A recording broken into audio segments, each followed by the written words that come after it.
information now. The family of Brenna Williams identifies her as the woman who was shot and killed at a Westside apartment complex overnight. The family now offering a $10,000 cash reward. It's my baby girl. This is Lane. I did for 7 hours.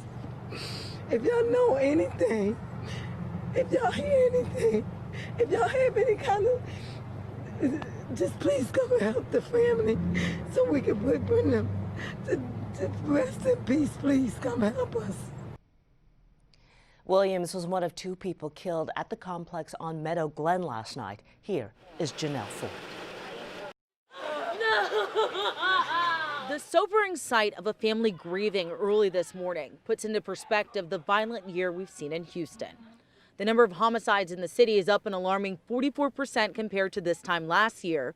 The latest, 2 people gunned down in a Westside apartment complex overnight. I was spooked when I heard the gunshots. I was spooked, and you know, I feel vulnerable and everything because, you know, they could have shot through my window. Marquise Ford lives in a building feet away from the crime scene.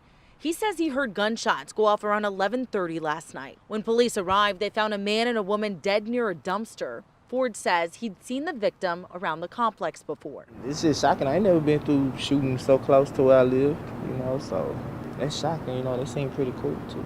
Details about the pair are limited. Loved ones at the scene say the woman had 3 children, the youngest not even 2 years old. At one point this morning, 3 men showed up to the cleared crime scene. One of them crouched down in a spot where the man died, screaming angrily that they killed his son and vowing to retaliate before breaking down in tears. Police haven't released a motive in this case yet and ask that anyone with information contact authorities. Janelle Ford, KHOU 11 News.